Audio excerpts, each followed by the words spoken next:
La maison semblait différente ce mardi soir d'octobre. C'était peut-être la façon dont Cambria se tenait dans notre cuisine, ses doigts manucurés enroulés autour d'un verre de vin qui coûtait plus que mon budget de course hebdomadaire. C'était peut-être la suffisance qui émanait d'elle comme la chaleur d'une fournaise. Ou peut-être était-ce simplement la façon dont elle me regardait, comme si j'étais quelque chose qu'elle venait de racler sous sa chaussure. La sangsue, c'est terminé, Darren. Sa voix avait ce ton particulier qu'elle avait perfectionné au cours de nos 15 années de mariage. Celui qui me donnait l'impression de mesurer 2 centimètres. J'ouvre mes propres comptes demain. On sait partout. Tu te débrouilleras pour survivre. J'étais assis à notre table de salle à manger, entouré des vestiges de ce qui avait été une vie confortable de classe moyenne. Le service de nettoyage avait été annulé il y a 3 mois. L'équipe de paysagistes appartenait au passé. Même notre abonnement au câble avait été réduit au forfait de base. Mais Cambria, elle, avait toujours ses manucures hebdomadaires, son vin cher, ses vêtements de marque. Elle se prend pour le loup, pensais-je en la regardant arpenter la cuisine comme si le lieu lui appartenait, ce qui, techniquement, était le cas. La moitié, du moins. Elle n'est même pas le chien de berger. Tu m'as entendu? Cambria me claqua des doigts au visage comme si j'étais une sorte d'animal de compagnie. J'ai dit, la sangsue, c'est terminé. Je t'ai entendu. Je gardais ma voix égale, calme. 22 ans dans la gestion de projets industriels m'avaient appris la valeur de garder son sang-froid sous la pression, même lorsque la pression était une brune d'1,68 m au délire de grandeur, fraîchement promue directrice adjointe d'agence à la First National Bank. Bien. Elle vida son verre de vin et le posa assez fort pour me faire grincer des dents. Parce que demain, tout change. J'en ai fini de te porter, Darren. Fini de prétendre que tu es autre chose qu'un fardeau passif. Un fardeau passif. C'était cocasse venant de quelqu'un dont l'idée du travail acharné était d'arriver au bureau à l'heure. Mais je ne l'ai pas dit. À la place, j'ai hoché la tête et je l'ai regardé monter en trombe vers ce qui avait été notre chambre, mais qui était devenu son sanctuaire privé environ 6 mois auparavant. La maison retomba dans le silence autour de moi. Notre maison.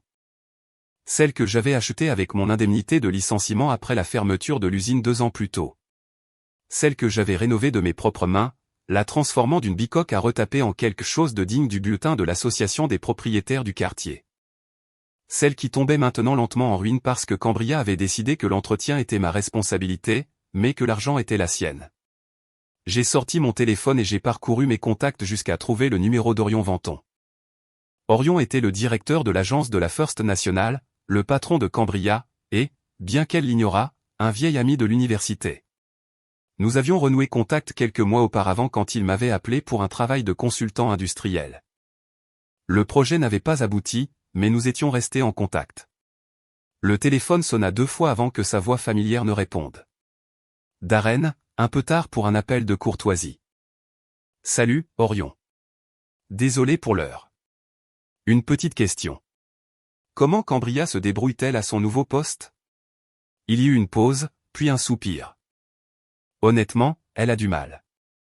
La promotion est venue avec un nouveau titre, mais sans augmentation de salaire. Elle semblait penser que c'était un tremplin vers la direction, mais c'est en réalité plus un mouvement latéral avec des responsabilités supplémentaires. Je sentis un sourire se dessiner au coin de mes lèvres. Intéressant. Et comment sont ses compétences en gestion financière? Une autre pause.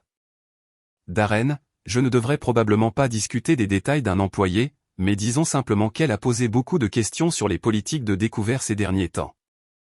Je vois. Eh bien, Orion, j'ai une faveur à te demander. Cambria a décidé que nous devrions avoir des finances séparées. Elle ouvre ses propres comptes demain. C'est probablement pour le mieux, étant donné ses récentes habitudes de dépenses. Voici le truc, dis-je en me calant dans ma chaise. Je veux que tu la laisses faire l'expérience de la véritable indépendance. Pas de filet de sécurité, pas d'avertissements amicaux sur les fonds insuffisants. Laisse-la apprendre à la dure ce que signifie gérer de l'argent sans que quelqu'un d'autre ne rattrape ses erreurs. Orion resta silencieux un long moment. Tu sais, Darren, ce n'est pas entièrement déraisonnable. La responsabilité financière est une compétence de vie importante. Exactement. Et Orion. Elle prévoit d'inviter ses parents à déjeuner ce dimanche. Ça devrait être intéressant. Après avoir raccroché, je suis resté un moment dans la cuisine obscure, écoutant les bruits de Cambria se préparant à aller au lit à l'étage. Elle fredonnait, oui, elle fredonnait comme si elle venait de gagner au loto au lieu de s'inscrire à un désastre financier. Demain marquerait la première phase de son éducation. Elle entrerait fièrement dans la banque, ouvrirait ses nouveaux comptes brillants et transférerait son salaire sur son compte courant personnel.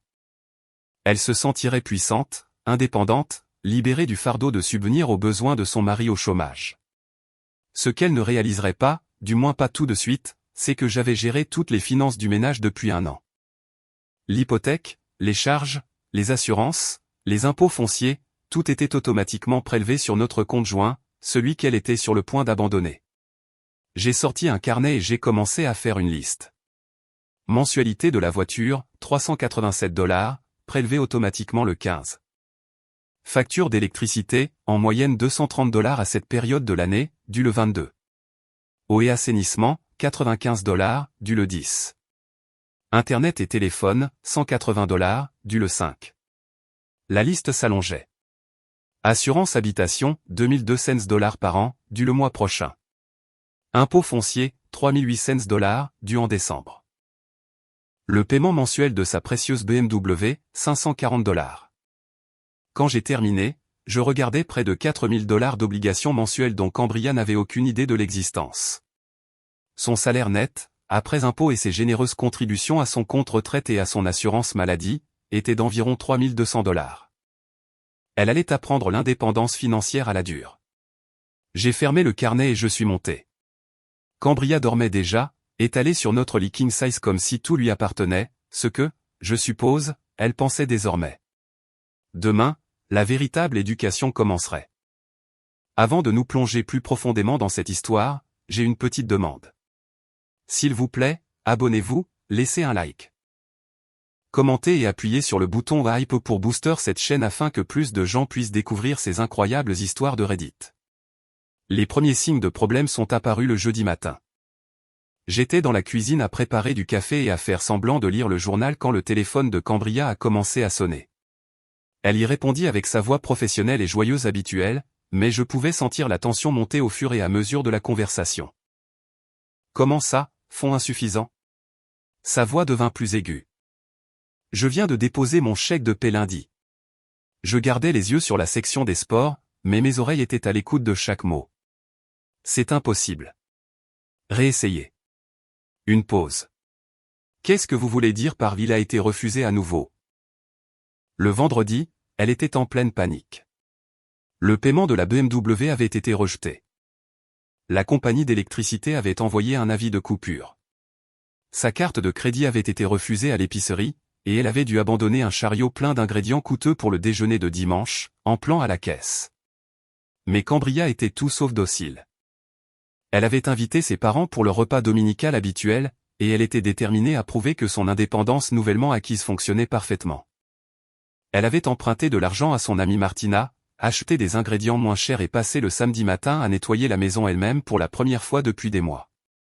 Je dois admettre que j'ai presque eu pitié d'elle. Presque. Le dimanche matin arriva avec le froid mordant de la fin octobre. Fina et Brent Marin se garèrent dans notre allée à midi pile dans leur Cadillac immaculé, comme chaque dimanche depuis 5 ans.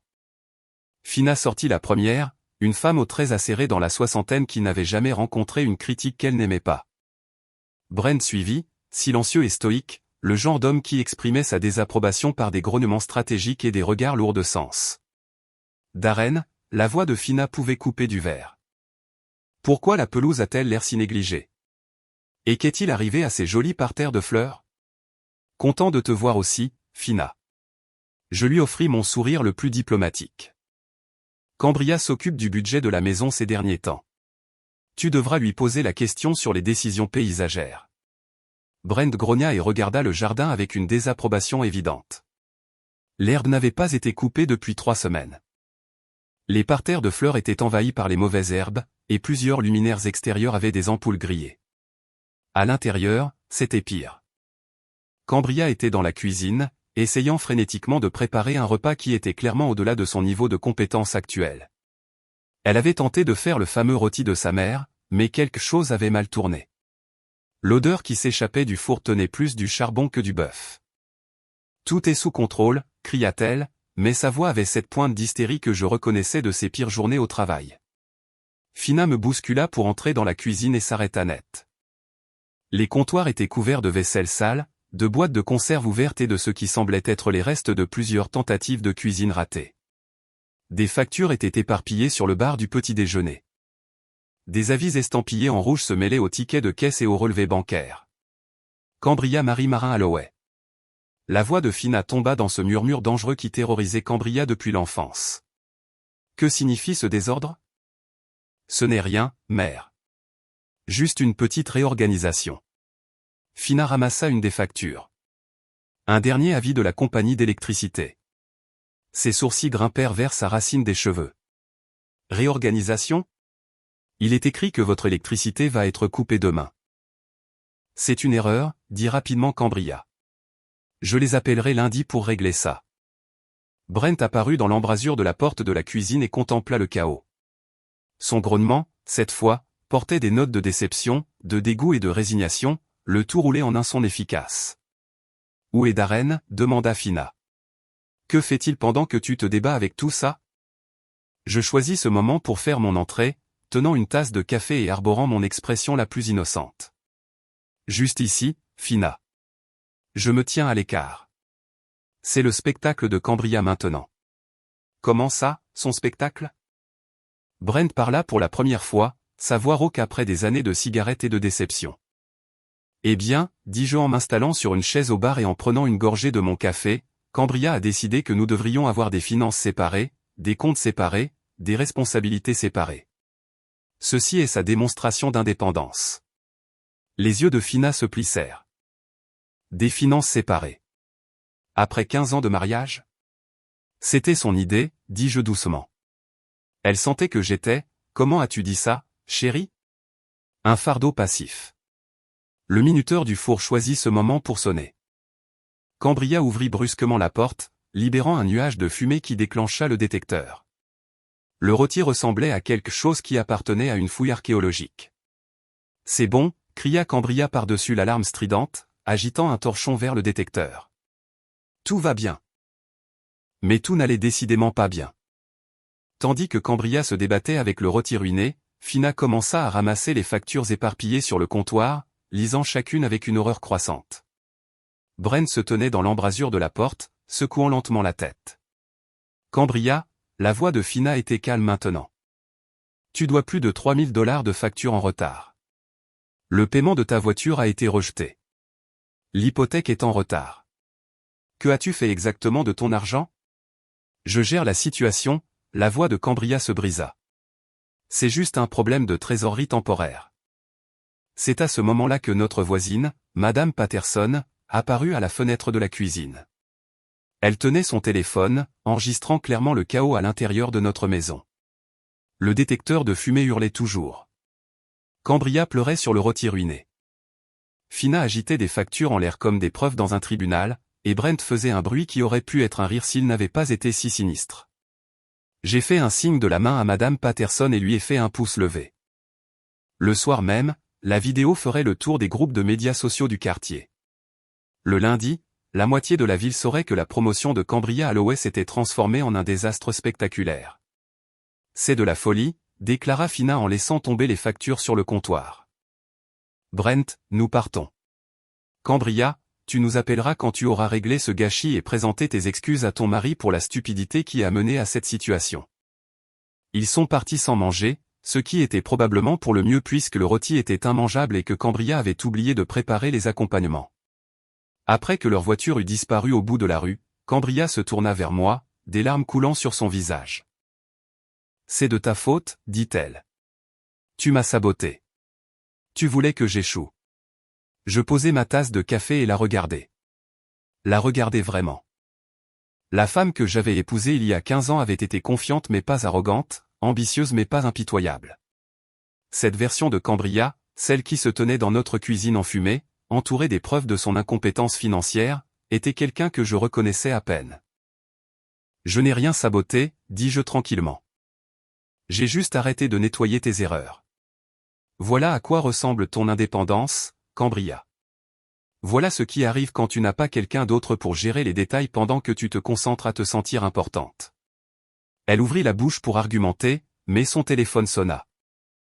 L'identifiant de l'appelant affichait le nom de son amie Martina. Cambria attrapa le téléphone comme une bouée de sauvetage. Martina, Dieu merci. J'ai besoin de... Quoi? Tu as vu quoi? Sur Facebook? Son visage devint blême. Combien de personnes l'ont vu? Je n'avais pas besoin d'entendre la conversation de Martina pour savoir ce qui se passait. La vidéo de Madame Patterson se propageait sur les réseaux sociaux locaux comme une traînée de poudre. Demain, tout le monde en ville connaîtrait le désastre du déjeuner dominical de Cambria. Je dois y aller, dit Cambria au téléphone. Je te rappelle plus tard. Elle raccrocha et me regarda avec quelque chose qui aurait pu être de la haine. C'est toi qui as fait ça. Tu as tout planifié. Je n'ai rien planifié, dis-je en me levant et en rinçant ma tasse de café dans l'évier. J'ai juste arrêté de nourrir tes illusions. Les factures ont toujours été là, Cambria. Les responsabilités ont toujours été là. Je m'en occupais simplement pendant que tu jouais à la cadre supérieure. Je la laissais debout dans les décombres de son parfait déjeuner dominical et montais dans mon bureau. J'avais des recherches à faire, car si l'éducation financière de Cambria progressait bien, j'avais le sentiment qu'il y avait d'autres leçons qu'elle devait apprendre. Et j'étais presque sûr que ces leçons impliqueraient son amie Martina et quelques débits intéressants sur ses relevés de cartes de crédit. La véritable éducation ne faisait que commencer. Le lundi matin apporta de nouvelles révélations. Pendant que Cambria était au travail, essayant frénétiquement d'expliquer à Orion pourquoi sa crise financière personnelle affectait ses performances professionnelles, je menais ma propre enquête sur les activités récentes de ma femme. Les relevés de cartes de crédit racontaient une histoire intéressante. Au cours des 4 derniers mois, il y avait eu des débits réguliers à l'hôtel Riverside en ville, toujours le jeudi après-midi, toujours pour exactement 3 heures. Le restaurant de l'hôtel apparaissait aussi, ainsi que des achats chez Victoria's Secret, une boutique de lingerie haut de gamme, et un endroit appelé Fitness First que je ne reconnaissais pas. J'ai appelé mon vieil ami Jake Morrison, qui travaillait comme barman au Rusted Nail, le pub d'ouvriers où la moitié des hommes de la ville passaient leur soirée. Jake servait des verres et recueillait des ragots depuis 20 ans. Si quelque chose se passait dans notre ville, Jake le savait. Darren, comment ça va, bon sang? J'ai entendu parler de l'animation chez toi hier. La vidéo de Madame Patterson a plus de vues que des photos de chats. Ouais, eh bien, Cambria apprend quelques leçons de vie. Écoute, Jake, j'ai besoin de te demander quelque chose. Tu connais un type nommé Tran Randall, le beau gosse coach de Fitness First? Bien sûr que je le connais. Il vient ici parfois, essaie d'impressionner les dames avec des histoires sur ses followers sur les réseaux sociaux et sa voiture chère. Pourquoi? Mon estomac se noie. Quel genre de voiture? Une Mustang cabriolet rouge. Le gars la traite comme si c'était son premier-né. Toujours garé devant, où tout le monde peut la voir. Jake fit une pause. Darren, ça va? Tu as l'air bizarre. Je vais bien. Juste curieux. Il est passé récemment? En fait, ouais. Il vient avec une femme. Une brune qui se prend pour une bombe. Ils s'assoient dans la banquette du fond, collés l'un à l'autre comme des adolescents. Assez dégoûtant si tu veux mon avis. Les pièces du puzzle s'assemblaient, mais j'avais besoin d'une confirmation. Jake, pourrais-tu décrire la femme? Environ 1m68, cheveux bruns, toujours habillée avec des vêtements chers qui ne cadrent pas avec l'ambiance du Rusted Nail. Elle agit comme si elle s'encanaillait, tu sais, comme si elle nous faisait à tous une faveur en nous honorant de sa présence. C'était Cambria. Ça ne pouvait être qu'elle. La chronologie correspondait. La description était parfaite. Et cela expliquait les frais d'hôtel et les achats de lingerie. Merci, Jake. Je te revaudrai ça. Quand tu veux, mon pote. Et, si tu as besoin de quelqu'un à qui parler, tu sais où me trouver. Après avoir raccroché, je suis resté assis dans mon bureau, fixant les relevés de cartes de crédit. 15 ans de mariage, et on en était arrivé là. Ma femme avait une liaison avec un entraîneur de fitness musclé, finançant leur relation avec de l'argent qu'elle ne pouvait pas se permettre de dépenser, pour ensuite rentrer à la maison et me faire la morale sur le fait d'être un fardeau passif. L'ironie était presque drôle. Presque. J'ai passé le reste de la matinée à faire des recherches sur Tran Randall en ligne. Sa présence sur les réseaux sociaux était exactement ce à quoi je m'attendais. Des selfies torse nu, des citations de motivation sur le succès et la détermination, et des photos de sa Mustang bien-aimée. Il avait peut-être 3000 abonnés, principalement des femmes de la région qui laissaient des commentaires avec beaucoup trop d'émojis flammes et cœurs. Mais la partie intéressante était son entreprise. Fitness First était en difficulté. Ses avis Google étaient médiocres. Plusieurs clients s'étaient plaints de son comportement non professionnel, et son bail pour la salle de sport devait être renouvelé dans 2 mois. Tran Randall n'était pas l'entrepreneur à succès qu'il prétendait être. C'était un wannabe de petite ville avec des délires de grandeur et un crédit auto qu'il ne pouvait probablement pas se permettre. Le partenaire parfait pour Cambria, en fait. Quand elle est rentrée ce soir-là, elle avait l'air épuisée. Son maquillage était coulé. Sa blouse coûteuse était froissée. Et elle portait une pile de papier qui ressemblait étrangement à des demandes de prêt. Comment était le travail, demandai-je sans lever les yeux de mon journal. Bien. Elle laissa tomber les papiers sur le comptoir de la cuisine et ouvrit le réfrigérateur. Il était presque vide. Nous mangions tous les deux beaucoup de sandwichs au beurre de cacahuètes ces jours-ci. Orion a mentionné que tu pourrais avoir des problèmes de trésorerie. Est-ce que je peux aider? Elle se retourna brusquement, les yeux flamboyants. Tu as parlé à Orion de nos affaires personnelles? Il m'a appelé, en fait. Quelque chose à propos d'un projet de conseil. Ton nom est venu dans la conversation. Je pliai le journal et lui offris mon sourire le plus innocent. Il semblait inquiet pour ta période d'adaptation. Ma période d'adaptation va très bien. Tout est sous contrôle. Mais tout n'était clairement pas sous contrôle. La pile de papier sur le comptoir comprenait des demandes pour 3 prêts personnels différents, tous avec des taux d'intérêt qui feraient rougir un usurier. Elle envisageait également une 2e hypothèque sur la maison, utilisant notre capital pour couvrir ses habitudes de dépenses. Cambria, dis-je prudemment. Peut-être devrions-nous en parler. L'affaire des finances séparées ne se passe pas comme tu l'avais prévu. Ça se passe très bien.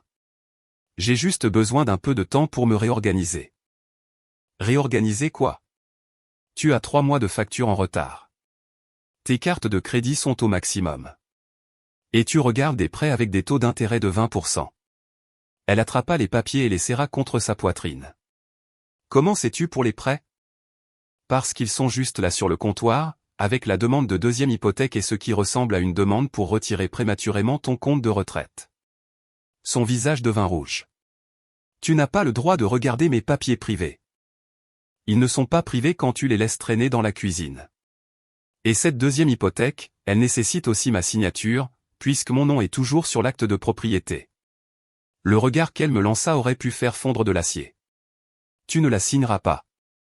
Probablement pas. Pas à moins que tu ne veuilles expliquer pourquoi tu as besoin de 40 000 $ pour couvrir 4 mois d'indépendance. Elle monta en trombe sans un mot de plus, emportant ses demandes de prêt avec elle. Mais elle avait laissé son sac à main derrière elle, et son téléphone dépassait de la poche latérale, vibrant de messages textes. Je n'y ai pas touché. Je n'en avais pas besoin. Je savais déjà qu'il lui envoyait des SMS. Et j'avais une assez bonne idée de ce dont il discutait. Jeudi était dans 2 jours, et j'étais prêt à parier que Cambria trouverait un moyen de retrouver Tran au Rustednell, même si elle devait emprunter de l'argent à Martina pour payer les verres. Ce qui me donna une idée. Il était temps de rendre visite au Rustednell moi-même. Temps de rencontrer l'homme qui aidait ma femme à dépenser de l'argent qu'elle n'avait pas pour une relation qui était sur le point d'imploser. Temps pour Tran Randall d'apprendre ce qu'était la vraie pression. Jeudi soir, je suis arrivé au Rustednell à 18h précise. Jake me fit un signe de tête de derrière le bar, et je pus voir la question dans ses yeux. J'ai commandé une bière et j'ai trouvé une table avec une bonne vue sur l'entrée. Ils sont arrivés à 18h30, pile à l'heure. Cambria avait clairement fait un effort.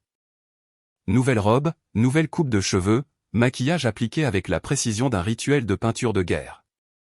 Tran était exactement ce à quoi je m'attendais, 1,80 m de muscles manufacturés enveloppés dans un t-shirt trop serré et un jean de marque qui coûtait probablement plus que mon budget de course mensuel. Ils ont pris leur table habituelle dans le coin du fond, et je les ai observés pendant 20 minutes. Cambria était animé, gesticulant avec ses mains, clairement contrarié par quelque chose. Tran n'arrêtait pas de regarder son téléphone et de balayer le bar du regard comme s'il s'attendait à ce que quelqu'un de plus intéressant entre. C'était l'homme pour qui ma femme pensait que notre mariage valait la peine d'être détruit.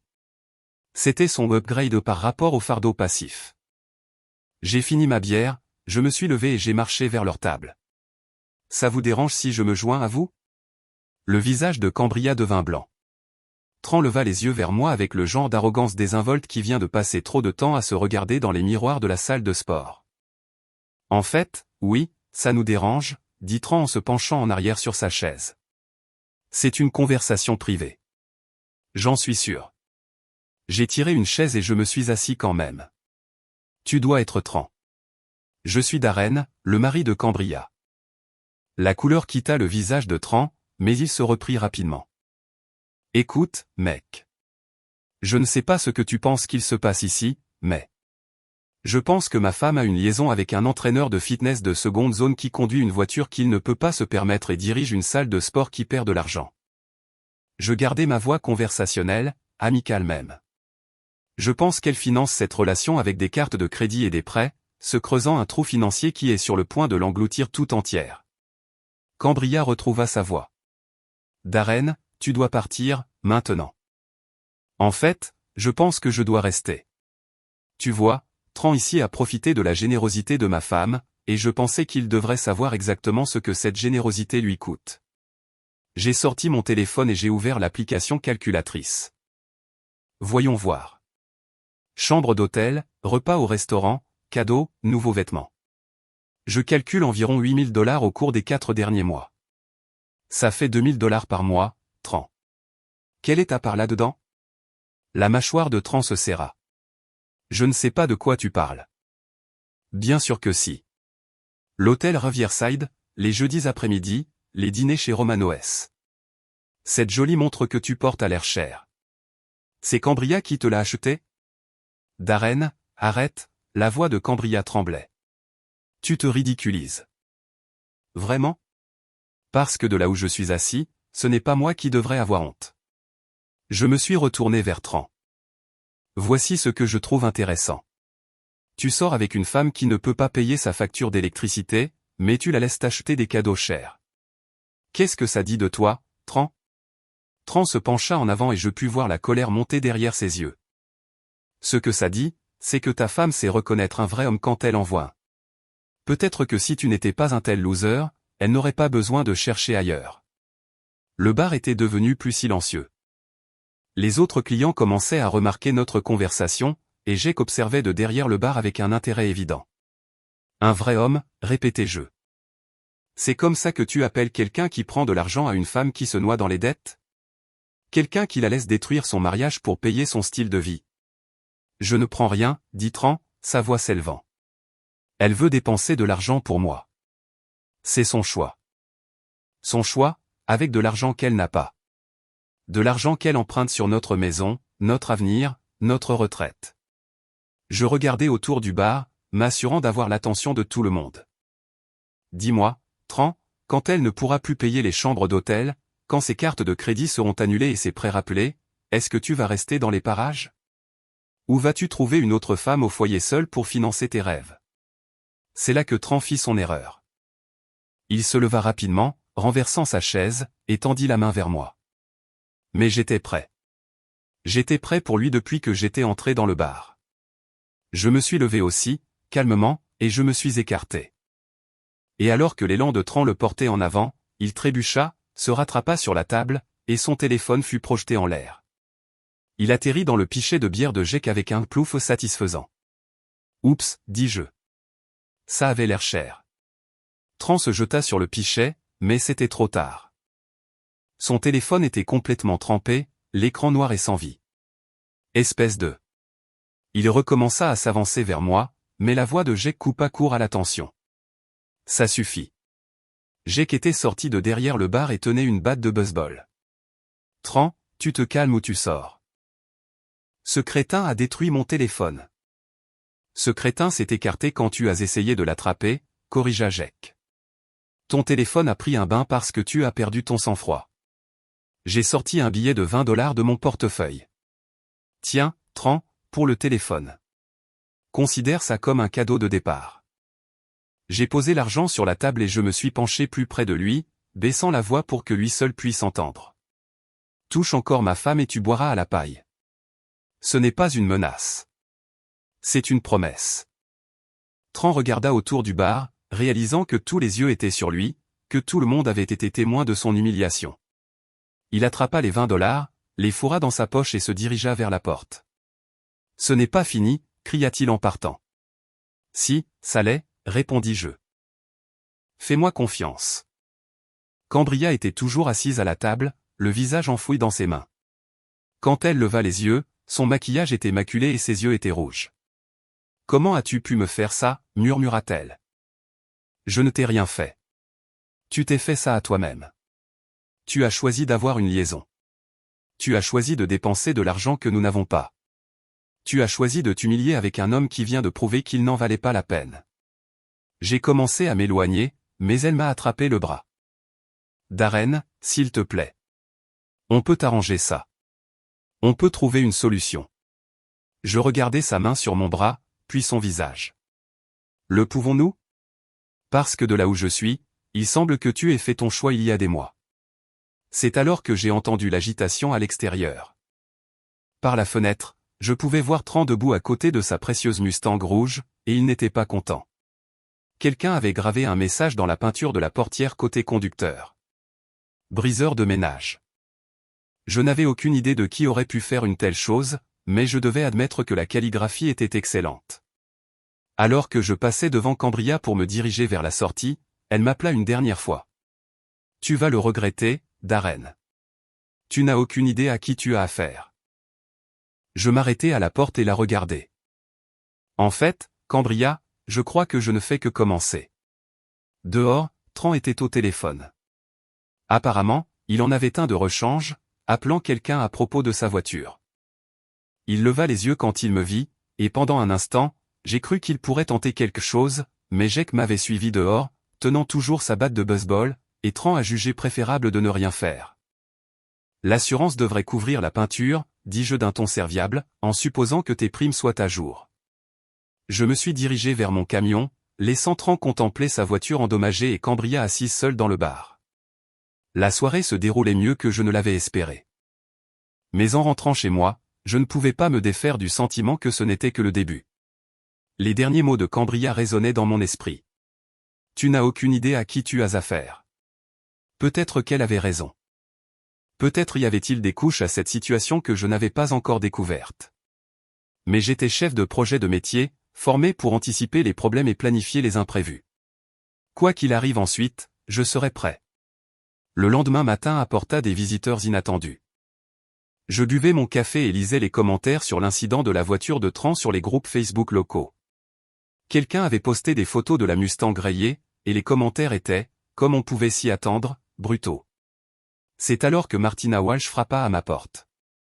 Martina était la meilleure amie de Cambria, sa plus proche confidente, et la personne qui avait encouragé ses pires pulsions au cours de l'année écoulée. Elle était aussi, avais-je récemment découvert, celle qui avait prêté de l'argent à Cambria pour financer sa liaison. Il faut qu'on parle, dit Martina sans préambule. Bonjour à toi aussi, Martina. Entre. Elle me bouscula pour entrer dans le salon, ses talons claquant sur le parquet. Martina était l'une de ces femmes qui s'habillaient comme si elles auditionnaient pour une émission de télé-réalité. Trop de maquillage, trop de bijoux, trop de tout. Tu l'as humiliée hier soir, dit-elle en se retournant pour me faire face. Devant toute la ville. J'ai eu une conversation avec ma femme et son petit ami. Si cela leur a paru humiliant, peut-être auraient-ils dû y penser avant de mener leur liaison dans le bar le plus populaire de la ville. Ce n'est pas une liaison. Ils sont amoureux. J'ai failli rire. Amoureux, Martina? L'homme vérifiait son téléphone toutes les 5 minutes et cherchait quelqu'un de plus intéressant à qui parler. Si c'est ça l'amour, c'est le genre le plus cher. Tu ne comprends pas ce que Cambria a traversé. La pression au travail, le stress de tout gérer seul. Gérer quoi, seul? Elle n'a pas payé une facture depuis 4 mois. Elle n'a pas préparé un repas, nettoyé la maison, ou assumé la moindre responsabilité réelle depuis sa promotion. Qu'a-t-elle géré exactement? Les yeux de Martina se plissèrent. Elle a géré son évasion, loin de toi. Cela me laissa sans voix. Pardon? Tu pensais vraiment que nous n'avions pas de plan? Que Cambria avançait à l'aveuglette? Martina sourit, et ce n'était pas une expression agréable.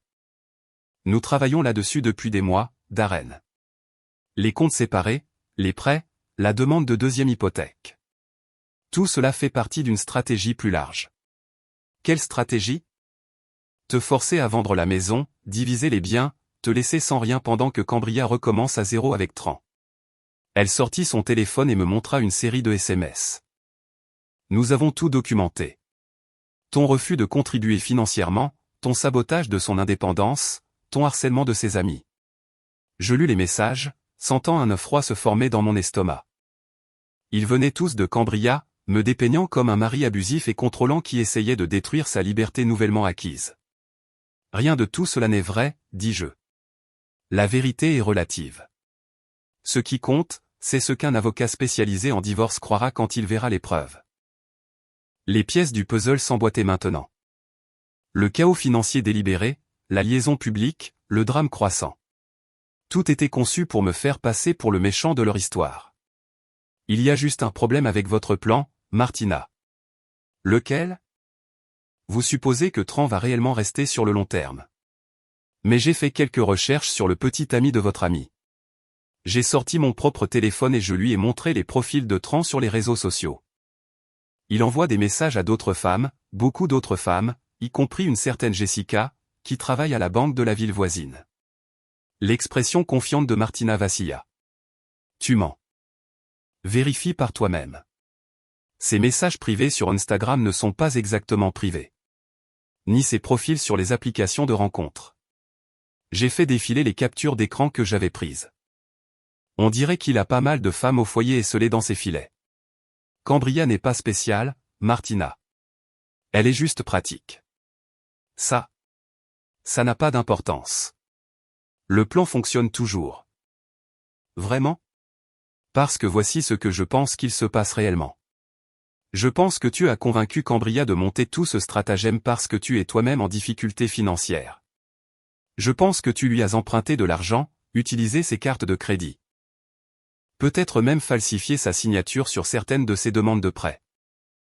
La couleur quitta le visage de Martina. Tu ne peux pas le prouver. En fait, si. Tu vois, je gérais des projets industriels, ce qui signifie que je sais comment enquêter sur les irrégularités financières. Et les habitudes de dépenses de Cambria sont très intéressantes. Beaucoup de débits dans des endroits où elle ne va jamais. Des achats de choses qu'elle ne possède pas, des avances de fonds qui ne sont jamais arrivées sur son compte. J'ai sorti un dossier que j'avais préparé ce matin. Voici ma préférée. Une avance de fonds de $5000 effectuée mardi dernier, le même jour où tu as effectué un paiement sur ton prêt auto en retard. Coïncidence? Martina se jeta sur le dossier, mais je le tins hors de sa portée. La beauté de toute cette situation, continuai-je. C'est que Cambria a été tellement concentrée sur la destruction de notre mariage qu'elle n'a pas prêté attention à ce que tu faisais à ses finances. Elle pense que Tran est son chevalier servant et que tu es son ami loyal. Elle n'a aucune idée que vous l'avez tous les deux utilisé comme un distributeur de billets personnels. Tu es fou. Cambria ne te croirait jamais. Peut-être pas, mais sa banque le fera. Et ses compagnies de cartes de crédit. Et la police, quand je déposerai une plainte pour fraude. C'est là que Martina fit sa propre erreur. Elle me jeta son sac à main avec force, et son contenu se renversa sur le sol. Parmi les débris habituels d'un sac à main se trouvaient plusieurs cartes de crédit qui ne lui appartenaient pas, dont 2 au nom de Cambria. Oups, dis-je, reprenant mes mots de la veille. Martina se précipita pour ramasser les cartes, mais je fus plus rapide. Je ramassai l'American Express de Cambria et l'examinai. C'est intéressant. La signature au dos ne ressemble pas à l'écriture de Cambria. Elle ressemble à la tienne. Donne-moi ça. Je ne pense pas. Je crois que je vais la garder un moment. Comme preuve, tu sais. Martina se redressa, le visage rouge de colère et de panique. Tu te crois si malin. Tu penses avoir tout compris, mais tu n'as aucune idée de ce qui t'attend. Éclaire-moi. Cambria va te détruire. Nous avons des documents prouvant tes abus, ton contrôle financier, ton harcèlement. Quand nous en aurons fini, tu auras de la chance d'obtenir des visites supervisées avec tes propres meubles. Je la regardais un long moment. Cette femme qui avait systématiquement détruit la vie de ma femme tout en prétendant être son amie. Puis je souris. Martina, je veux que tu écoutes très attentivement. Je sais pour les fausses signatures. Je sais pour les cartes de crédit volées. Je sais pour les fausses demandes de prêt et les avances de fonds frauduleuses. J'ai des relevés bancaires. Des enregistrements de caméras de sécurité et une trace écrite qui mène directement à ta porte. Sa bouche s'ouvrit, mais aucun son n'en sortit. Voici ce qui va se passer. Tu vas quitter ma maison. Tu vas rester loin de ma femme, et tu vas commencer à trouver un moyen de rembourser chaque centime que tu lui as volé. Et si je ne le fais pas? Alors je m'assurerai que tout le monde dans cette ville sache exactement quel genre d'ami tu es vraiment. En commençant par ton patron au bureau d'assurance, ton propriétaire, et ton ex-mari, qui se demande pourquoi ces chèques de pension alimentaire n'arrêtent pas d'être rejetés. Martina attrapa son sac et se dirigea vers la porte, mais elle se retourna une dernière fois. Ce n'est pas fini, Darren. Tu ne peux pas la protéger éternellement. Je n'essaie pas de la protéger, Martina. J'essaie de l'éduquer. Il y a une différence. Après son départ, je suis resté assis dans mon salon, tenant la carte de crédit de Cambria et pensant à la toile de mensonges et de manipulations qui avait été tissée autour de moi pendant des mois. Ma femme n'avait pas seulement une liaison. Elle était systématiquement détruite par les deux personnes en qui elle avait le plus confiance. La question était, que allais-je faire à ce sujet? La réponse me vint en regardant le bulletin du centre communautaire sur ma table basse. La vente aux enchères caritatives annuelle avait lieu le week-end prochain, le plus grand événement social de l'année. La moitié de la ville serait là, y compris tous ceux qui avaient suivi le drame de mon mariage sur les réseaux sociaux. Il était temps pour l'acte final de l'éducation de Cambria.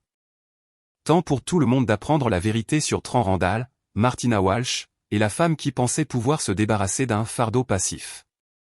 L'heure des comptes avait sonné. Samedi soir, le centre communautaire était bondé. La vente aux enchères caritatives annuelle était l'événement social de la saison, où tout le monde venait pour voir et être vu, pour enchérir sur des objets donnés et, surtout, pour se tenir au courant des derniers potins. Je suis arrivé tôt, vêtu de mon plus beau costume et portant un dossier rempli de documents. J'avais passé la semaine à me préparer, à rassembler des preuves, à passer des appels téléphoniques et à préparer le terrain pour ce qui allait se passer. Cambria était déjà là, près des tables de l'enchère silencieuse avec Tran et Martina. Elle avait l'air nerveuse, vérifiant constamment son téléphone et jetant des coups d'œil dans la salle. Tran avait l'air de s'ennuyer, comme s'il préférait être n'importe où ailleurs. Martina avait l'air prête à fuir au premier signe de problème. Il n'avait aucune idée de ce qui les attendait.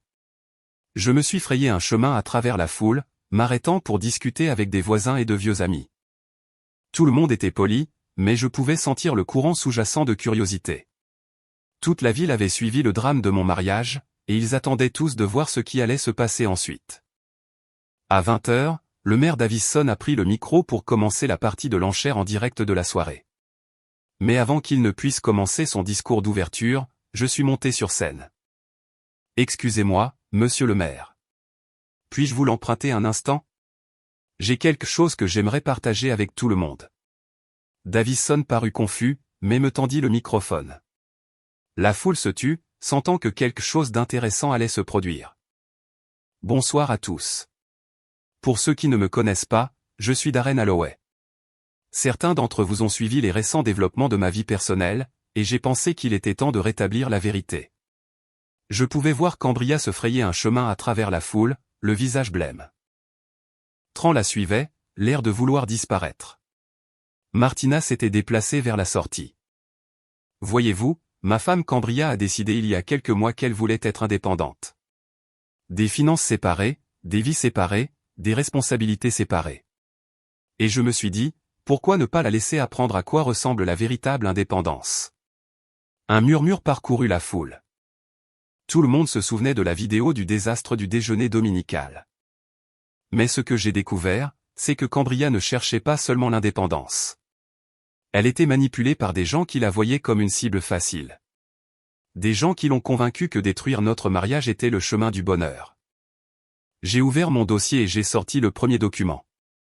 Par exemple, son amie Martina Walsh a utilisé les cartes de crédit de Cambria pour payer ses propres factures. 5 000 $ de débit frauduleux au cours des 3 derniers mois. Martina se figea près de la porte. Toutes les têtes dans la salle se tournèrent pour la regarder. Et son petit ami, Tran Randall, est sorti avec au moins 3 autres femmes tout en menant sa liaison avec ma femme, y compris Jessica Morrison de la First National Bank de Millerville, qui l'a aidé à ouvrir des comptes sous de faux noms. Le visage de Tran devint rouge. C'est un mensonge. Vraiment? J'ai sorti mon téléphone et j'ai projeté ces messages d'application de rencontre sur l'écran mural qui étaient normalement utilisés pour les présentations de l'enchère. Ceci date de la semaine dernière, Tran. Pendant que tu disais à ma femme que tu l'aimais, tu prévoyais de retrouver Jessica dans le même hôtel où tu retrouvais Cambria. La foule était silencieuse maintenant. Cambria avait cessé de bouger, se tenant au milieu de la salle comme une statue. Mais la partie vraiment intéressante, continuai-je, c'est que rien de tout cela n'était aléatoire. Martina planifiait cela depuis des mois, utilisant la solitude et l'ambition de ma femme pour la manipuler dans un stratagème qui laisserait Cambria en faillite et isolée.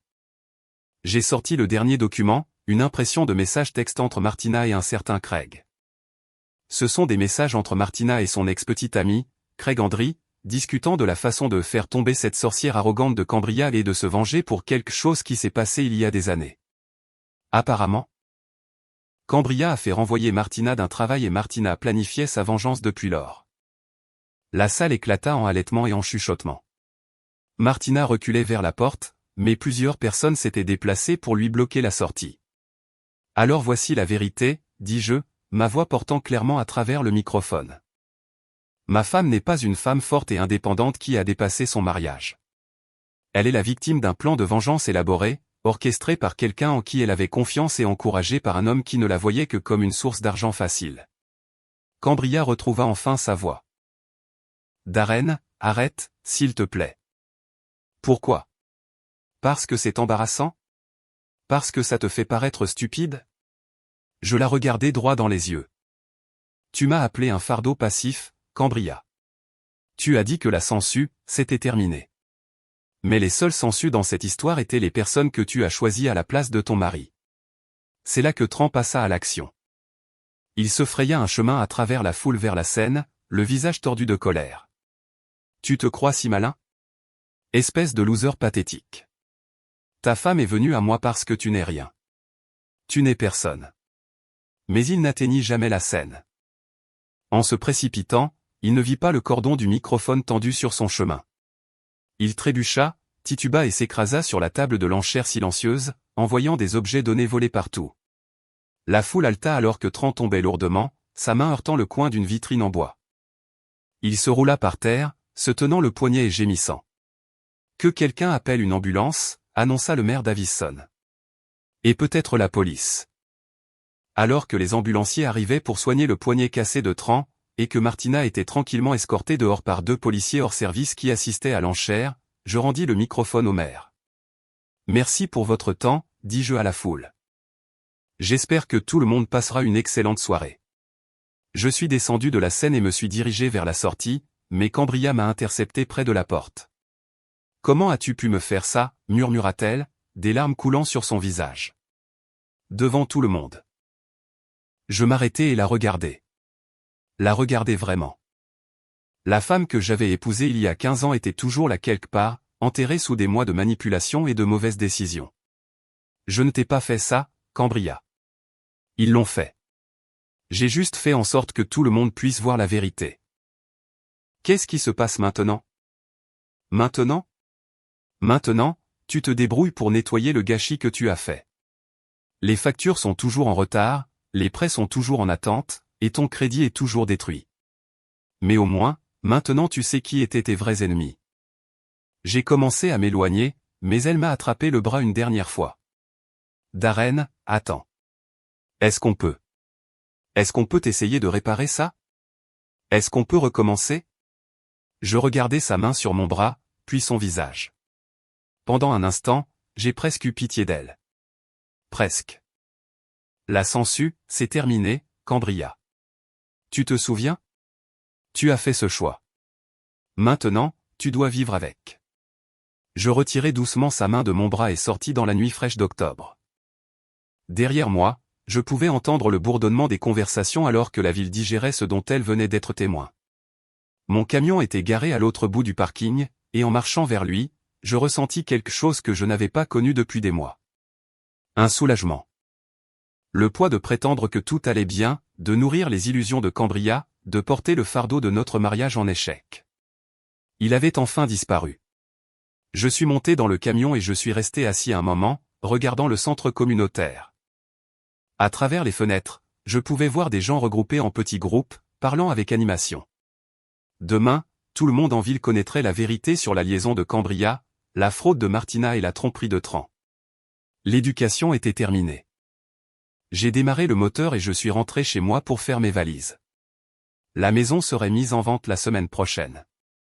Cambria pourrait avoir sa part du capital une fois que les avocats auraient démêlé qui devait quoi à qui. Mais je ne serais pas là pour la regarder essayer de reconstruire sa vie à partir des décombres qu'elle avait créés.